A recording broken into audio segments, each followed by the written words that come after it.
Hi, welcome back, and today we are tier ranking all of the Classic Who season 18 from 1980 to 1981. So this season saw a lot of changes, including a change in Doctor and several companion changes as well. We lose Romana too, we gain Adric, and we also meet Nissa and Tegan for the first time as well. So there's quite a few changes that go on. Let's see how the episodes rank. First up is the Leisure Hive. So this one got a 5 overall, and I do remember really enjoying this one the first time I watched it as well, and I enjoyed it again. Although I will say the new intro is a fucking jump scare. I was not expecting that. I've been through it before and completely forgot it was going to happen again. It's a jump scare. I don't like it. It is nice though to have John Leeson back in the role of K9. K9 was played by someone else in the last season, for season 17, and it just felt weird.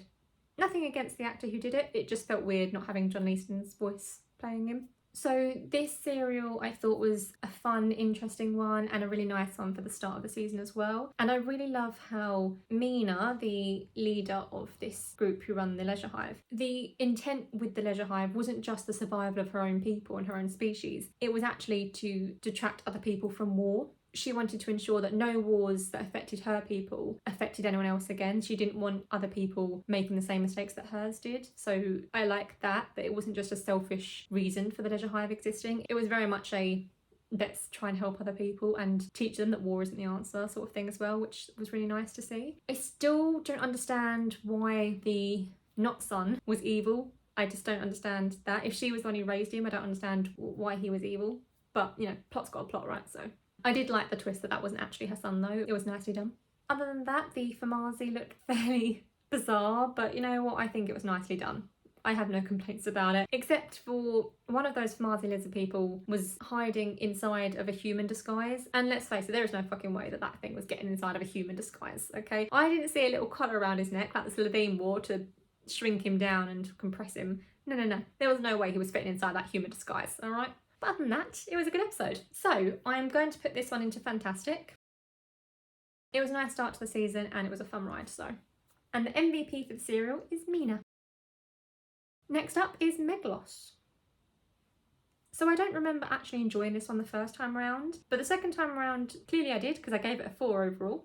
It was kind of like an in-the-middle sort of episode for me, but with enjoyable moments. One thing I really do love is a time loop, and even though this one only lasted for about 2 minutes, I did love watching the time loop happen and watching the Dr. and Romana figure out what was happening and try and resolve it and get out of the time loop. I think that was quite fun, even though, again, it only lasted for 2 minutes. And also I love there's a moment when the Doctor is about to be captured, so he just sort of does that to hold up a wall. That obviously doesn't need holding up, it's a wall. And the guard is like, what the hell? And the Doctor's like, oh, help me, hold this. And the guard just goes, oh, yeah. And the Doctor gets away by tricking the guard into holding up a wall so that it doesn't fall down. It was a funny moment because the guard does try and go after him and then he goes, no. He's so freaked out, bless him, it's so funny. I also like Lexa, the religious zealot. I love her hair hat thing, that was really fun. Don't love her and her people though, they need to stop with the sacrifices. If you want to sacrifice yourself for your religion, whatever, but stop bringing other people into it. It's very, very frustrating. And also the cactus makeup looked really good. Cannot deny it, it's bloody terrifying. The human who merged with the Meglos first and then the Doctor as well, the cactus makeup that they had just looked really good. I still think it's weird having a villain who is literally a cactus, but I think the makeup on the humanoid Meglos was really good. So, but overall I think I'm going to put this one into Wibbly Wobbly. I enjoyed it enough, but I still think it's like, I can't really remember what happened other than the funny bits that I enjoyed. And I think that's not really the marker of a great story, that you can't actually remember what happened. So, yeah, it's going to go into Wibbly Wobbly. And the MVP for the serial is Karis. Next up is the start of the Adventures in E-Space trilogy with Full Circle. So this serial saw the first appearance of Adric, one of my most hated companions ever. And we find out Gallifrey's coordinates in the episode, so, you know, that one's better. I hate Adric with a passion. Hate him. I just can't stand Adric. He never grows as a character for me. He just stays the same and I hate him. I really do. I get that he's supposed to be a petulant child, but I don't care. He's so intelligent, but he never grows, never develops. I don't care. Go away. Not even 10 minutes into the first episode, he's with this group of people. He's trying to join their club and they're saying, you always think you're better than us. He goes, well, of course I'm better than you. He keeps saying he's an intelligent guy and he keeps going on about his massive intellect, yet he can't realise that saying that to someone isn't going to make them like you. Dickhead. I just hate that little shit. And then he takes them all to steal the TARDIS. And he pretends like he couldn't help it. It's like, dude, you knew it, you could have just not told them where it was. Or just not told them about the TARDIS. Like, fuck off. And really, as if any of them could actually work out how to fly it anyway. But then, I will say, the Doctor moans at Adric for stealing the TARDIS. And, I mean, that's exactly what the Doctor did. The Doctor stole that TARDIS too, so hypocrite. Other than that though, other than my hatred for Adric, the serial was okay. It got a 3 overall. I just found it okay. It's hard for me to really like a serial that Adric's in, just because I hate every scene that Adric's in. So there is that. I do like the twist in this though, that the ship that everyone's trying to build and get ready for launch actually was ready decades before. They just have no one who knows how to fly it. So they keep having to take the ship apart and rebuild it so that their people have hope of escape, even though there is none because no one knows how to fly the ship. I do like that twist. I think it's quite a tragic story for those characters. And I also like the makeup on Romana when she gets caught by that disease, by the weird crab spider thing. I think that was actually quite nice makeup. It looked nice. I mean, I'm assuming it's supposed to be like veins and therefore it would have been done differently in New Who. But to me, it just looked like sort of magical makeup and I really liked it. One thing I didn't like, other than Adric's inclusion, was the fact that all the people who are like the humans generally wear quite loose, light coloured clothing. And there are scenes when they go swimming and when they get out of the water, how is this a children's show? The clothes are extremely clingy and see-through. I don't know how that made it to television for a children's viewing slot. That was weird. But other than that, it was okay. So I'm going to put this one into Wibbly Wobbly. It was okay. There is no MVP for this serial, but there is a no BP, and that is Adric. Next up is State of Decay.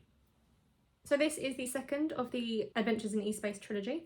I gave this one a 3 overall again, but I do feel like I liked this one a lot more on my first watch. Again, it could just be that Adric's in it. That's the reason I don't like it this time. I don't know. But I do like the mystery of the mysterious lords in the castle and the peasant village, and there's no other village, no other town, no other castle, like nothing else. And they're all very confused when they meet the Dr. Romana and Adric because they're like, we don't know you, but we know everyone. What is this? I do like that. It was a good mystery around it. And I like the lore added of the vampires and the Time Lords versus the vampires and all of that. I think that was quite interesting as well. Adric's a little shit in this episode again, twice over. First of all, he's granted shelter by some villagers and he immediately proceeds to just help himself to their food. And they're just watching on like, that's like literally all we have and you're just eating it, you dick. So little shit for that. And little shit action 2 was when he decided to join the vampires and he got angry with Romana for trying to save him because he was like, oh, I was going to be immortal. Fuck you, Adric. He's offered power and eternal life and he's like, I'll take it. Yes, little shit. Although Romana's sacrificial gown that she wears in the episode is very, very cute. I do like the gown. Everyone gets really cute gowns to wear when they're going to be sacrificed. It's weird, but I like the gowns. Speaking of costumes, BBC period costume drama department again.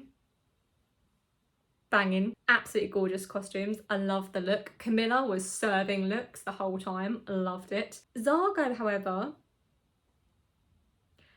I mean, let's just say that it's a good thing that the Doctor went to that place rather than the Master, because I think the Master would take a few ideas from Zargo's beard alone. Yeah, that thing was interesting.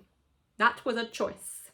But yeah, overall it was okay. I did have an issue with the ending though, because the Doctor just leaves all the humans stranded in E-Space, even though they're not from E-Space. He knows they're from N-Space like him, but he leaves them in E-Space, and I think that's a dick move. He's not changing history or anything by taking them away. He doesn't need to leave them there. He's just being a dick. So I'm going to put this one into upgrade in progress. I do think it was an alright time. I think maybe I was just having an off day when I watched it, because I do remember enjoying this a lot more the first time round when I watched it before. So I'm going to put an upgrade in progress. I think it was a good enough serial. And the MVP for the serial is Ivo. Next up is the final part of the Adventures in E-Space trilogy, Warrior's Gate. Now this was some timey-wimey weirdness. I mean, honestly, the first time I watched it, I thought I understood what happened and what was going on. And the second time I watched it, I have no idea what I watched. I have no idea what just happened. That was all very weird to me. Just, half of it just went completely over my head, and I wondered if I actually understood it the first time round or if I just sort of nodded along. Adric, I must say, has a single good moment in this serial. The Doctor is about to be killed or something, and Adric has this big satellite dish looking thing pointed at the bad guys, and he says, I've no idea what this does, but it's pointed at you, so back off. So, you know, good for him. He saved the Doctor, you know, credit where credit's due. Other than that, I only remember this serial as the one where Romana and K9 leave. Forgot to mention K9 earlier in the video, but he also leaves this season. They decide to stay in East Space, K9 to protect Romana and Romana to help the people who are there. I don't like it completely though, because the lion people, Leovine or something, I don't know, Leovine, something like that, they were enslavers. When the Doctor visited their time through the mirror, they were enslavers of humans or humanoids, and then they became enslaved themselves, and no one has an issue with them having enslaved other people before. I feel like they still should have been reprimanded or something for what they did in the past. Either way, Romana stayed to help them to save their people across the galaxy, and at some point she gets back to end space anyway because, well, the Gallifrey series exists. So, but yeah, other than that, I gave it a 3 overall, but it was kind of the whole way through, so I'm gonna put this one again into Wibbly Wobbly. It was okay, but weird as fuck, and I have no idea what happened. And there is no MVP for this serial because I was too weirded out to really think of one for this one, so no MVP. Next up is the first part of the New Beginnings trilogy, which goes on into the next season, so it's a bit weird, but the first part is called The Keeper of Traken. So this is the serial that first showed Nyssa, and it also featured the return of the best character, the Master. Although I do have to admit, like, Tremas was such a sweet guy, and I really feel bad for him that he got overtaken by the Master, because he seemed like a sweet guy and a good dad, so it's sad. But, you know, the Master must live, so bye Tremas. I'm not entirely sure how the Master was able to change the guy's hairstyle, clothing and age though. That's a bit weird. That was never explained, it just sort of happened, so don't get that bit, but either way. Overall, the series was okay. I gave it a 4. I thought it was quite interesting and quite fun to watch, and again, the Master was back, so it may just be my bias towards that character. Who knows? But either way, I found it fun. Although I did really laugh at the end of part 1, I think it was, when the Keeper of Traken he was calling out that evil was present, and he goes, evil! And all I could think was the Mermaid Man character from SpongeBob SquarePants going, evil! So, yeah, that gave me a laugh. Probably wasn't the intention, but it made me smile, so. Overall, I think I'm going to put this one into... I'm going to put it into Upgrade in Progress. I don't think it was perfect, but I do think it was a fun, enjoyable watch, so I'm going to put it into Upgrade in Progress. And the MVP for the serial is Consul Tremas. The final serial of the season is Logopolis. Now this is the second serial in the New Beginnings trilogy, which is where the 4th Doctor regenerates into the 5th Doctor. So the 4th Doctor regenerates at the end of this serial, and I think regarding the regeneration, that was done quite nicely. I like that it showed a lot of companions and stuff that happened in the 4th Doctor's mind during the regeneration. I think that was quite nice. The Watcher though, I feel like should have been in more serials. I would have liked if the Watcher had have been in the whole season or something, because he was in that one serial and it just made it feel like it wasn't quite as impactful as it could have been. So this serial got a 5 overall. I thought it was a really good serial. I liked the fact that we were in different places and different times throughout the serial, and it introduced an amazing companion in Tegan. I absolutely love Tegan. She's a great companion, great character, great companion. No notes on her, she's great. And we saw a new interior for the TARDIS as well, which was like a garden interior. It was a garden interior sort of thing with columns and stuff, and the Master's column TARDIS fit right in very nicely. I liked that, it was nice. Speaking of, why does the Master always have really pretty looking TARDISes? Like, his Chameleon Circuit makes his TARDIS really pretty every time. It's either an ancient column or a grandfather clock or something like that. I just really like that. It's cute. It's nice. Like, you know, the police box could never. I think this one was a really great serial as well to reintroduce the Master as who he was previously before he was the decayed crispy Master, because he's shrinking people, he's doing villainous things, he's going cray cray, we love to see it. And also in the serial he has to work together with the Doctor at the end, which I really enjoyed seeing that as well. Obviously he betrays him, but I enjoyed seeing them trying to work together regardless of their hatred for each other. So overall I think I'm going to put this one into fantastic. It was a fun time, it was a good serial, it had the Master as a villain, so we love it. And again, I like the fact that it was in different places. It wasn't just in one location, that's where the story happens. It was in several different places and almost ending in Logopolis before the Doctor regenerated. I thought that was good. And also the mini TARDIS in Logopolis was really cute. Not as cute as the one in Flatline, but still really cute. And the MVP for the serial is Aunt Vanessa. So that is the tier list complete, and I think, to be honest, it's okay. Again, it's quite mixed, quite balanced, but nothing was really bad in it. So I think it was a decent season again. Season stats. The most common score was a 3, and the season average score was a 3.68. The quote of the season comes from the Keeper of Traken. It's just one that made me laugh a little bit. I just thought this was a fun one, so I'm going to share it. The Doctor says, "Adric, I give you a privileged insight into the mystery of time. Open your mind to adventures beyond imagining. And you criticise my logic."